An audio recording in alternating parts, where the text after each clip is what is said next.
할렐루야. 오늘도 말씀으로 하루를 시작하며 정말로 우리 인생 가운데 복된 날 되시기를 주님의 이름으로 축복합니다.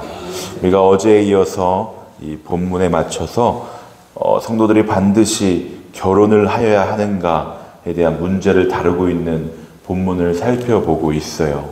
이 바울의 이 혼인 사상은 어제도 말했듯이 임박한 환난 및 인간의 본능적 욕구와 밀접한 관련이 지니고 있음을 우리가 다시 한번 기억하면서 오늘 본문으로 들어가 보고자 합니다. 혼인하지 아니한 자들과 과부들에 대하여 바울은 어떻게 권면하고 있는가? 우리 8절 말씀 다시 함께 읽겠습니다. 시작. 내가 결혼하지 아니한 자들과 과부들에게 이르노니 나와 같이 그냥 지내는 것이 좋으니라. 네, 이 거듭 강조하였듯이 바울은 이들에 대하여 자신과 같이 독신으로 지내는 것이 좋다고 권면하고 있어요. 그러나 이러한 바울의 권면에도 예외 없이 다음과 같은 부가사항이 첨가되어 있는데요. 9절도 함께 읽겠습니다. 시작.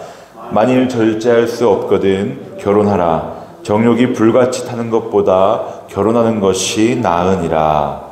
네, 바울은 만약 육체의 정욕을 절제하지 못해 이 음행의 죄악을 범할 상황이라면 차라리 결혼할 것을 권장한 것입니다. 물론 이는 단순히 결혼을 정욕의 도피처로 삼으라는 의미가 아니라 하나님께로부터 주어진 이 은사에, 각자에게 주어진 은사의 분량에 순종하라는 의미인 것입니다. 또한 음행이라는 범죄에 빠지지 않도록 하려는 바울의 배려이기도 하고요. 그러므로 우리가 해야 할 바, 어떠한 형편으로 지내든 간에 죄악의 유혹을 물리침으로써 하나님을 근심시키지 아니하는 거룩한 백성이 되도록 해야 할 것입니다. 이어서 10절에서 16절까지를 살펴보면 바울은 기혼자의 이혼 문제와 관련하여 권면하고 있어요. 이 부분을 요약하면 이렇습니다. 이혼의 문제에 대한 바울의 대답 혹은 성격의 대답은 뭐냐? 첫째로 할 수 있으면 이혼하지 말라라는 당연한 얘기일 수도 있죠. 우리 10절과 11절도 같이 읽어보겠습니다. 시작. 결혼한 자들에게 내가 명하노니 명하는 자는 내가 아니요 주시라. 여자는 남편에게서 갈라서지 말고 갈라섰으면 그대로 지내든지 다시 그 남편과 화합하든지 하라. 남편도 아내를 버리지 말라. 이혼의 문제에 대해서 바울의 대답, 이 성경의 대답은 아주 명확합니다. 이혼하지 말라.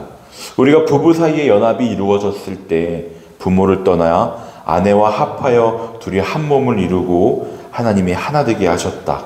할 수 있으면 이혼하지 말아라. 그러나 사람이 살다 보면 그러한 문제가 발생할 수 있는 것도 사실입니다. 그때는 어떻게 해야 되느냐? 그때는 11절에 기록하고 있죠. 갈릴지라도 그냥 지내든지 다시 그 남편과 화합하든지 하라.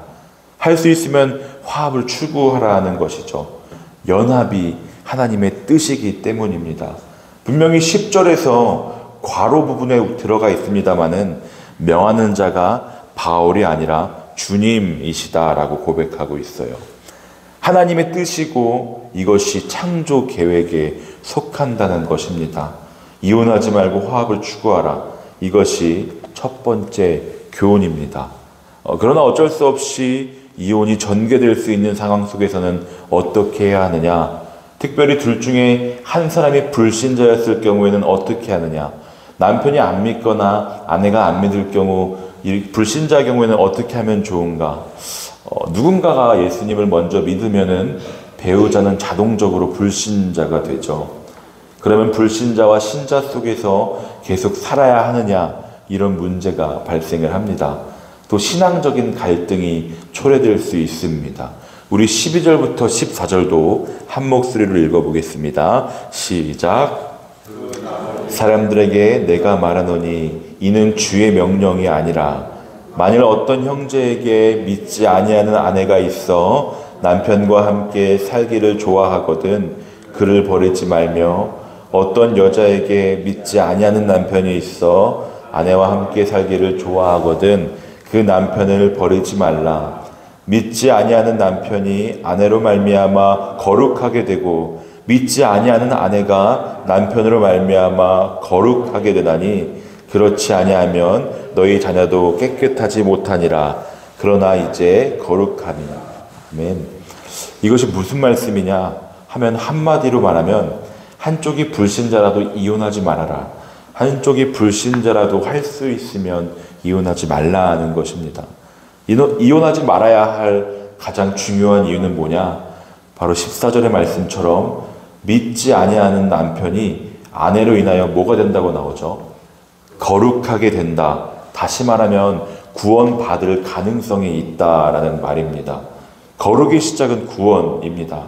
내가 있기 때문에 내 남편이 예수 믿을 수 있는 기회가 생겨나면 힘들어도 계속 살아라. 그리고 남편이 구원받도록 기도하라. 이 말이 될 것입니다. 또 반대의 경우에도 사실입니다. 반대의 경우에도 이것은 16절에서 다시 강조됩니다. 우리 16절도 함께 읽어보겠습니다. 시작. 아내된 자여 내가 남편을 구원할는지 어찌할 수 있으며 남편 된 자여 내가 내 아내를 구원할는지 어찌알 수 있으리요. 내 남편이 나를 통해서 이 구원을 받을 가능성이 있다면 그의 구원을 위해서 평생을 고통 속에 사는 것, 그래서 구원을 얻을 수 있다면 천하보다 더 귀한 한 영혼을 구원할 수 있다면 어쩌면 우리에게 들려지는 것은 잔인한 얘기일지도 모르겠지만 그만한 가치가 있을 수 있겠다라는 것이겠죠. 어제 인터넷을 검색해 보니까 2022년도 이혼 건수가 9만여 건이라고 합니다. 서로 간에 조금만의 차이가 있어도 이혼을 한다고도 해요. 고통을 견디기 어려운 이 시대에 이 말씀은 우리에게 주는 잔인한 충고일지도 모릅니다. 그러나 그것이 성경의 가르침이라고 기록되고 있습니다. 내 남편이, 아내가 예수를 안 믿어도 버리지 말라. 구원의 가능성이 있다. 그의 구원을 위해서 노력해달라고 바울은 지금 권면하고 있는 것이죠. 그러나 그 반대의 경우가 있을 수 있죠. 불신자인 남편이 불신자인 아내가 이혼을 하자고 주도할 경우에는 어떻게 하느냐? 그때는 성경의 대답이 허용될 수 있다라고 말합니다. 15절 말씀도 함께 읽겠습니다.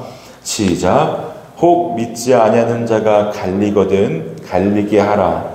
형제나 자매나 이런 일에 구애될 것이 없느니라. 하나님은 화평 중에서 너희를 부르셨느니라. 네, 행동의 주체가 믿지 아니하는 사람입니다. 믿지 아니하는 사람들이 주도적으로 이혼하자라고 나왔을 때는 어떻게 하느냐? 갈리거든 갈리게 하라. 이 형제나 자매나 이런 일에 너무 구속받을 것이 없다라고 얘기합니다. 또 그렇게 말하면서도 바울은 부연 설명을 하죠.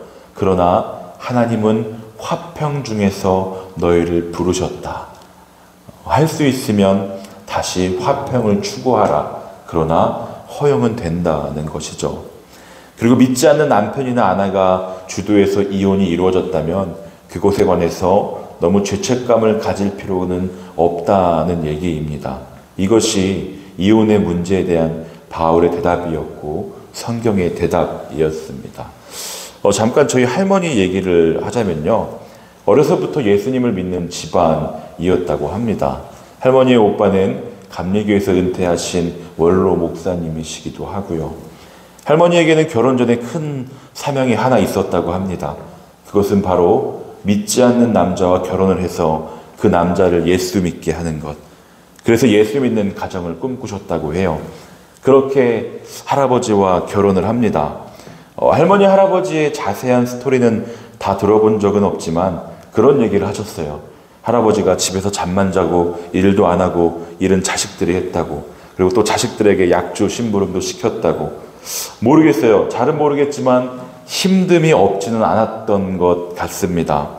그런데 언제부터인지 열심히 신앙생활 하셨는지는 정확히 모르겠지만 그랬던 할아버지가 저희에게 성령 체험한 얘기를 해주십니다. 장로님으로 은퇴하셨어요.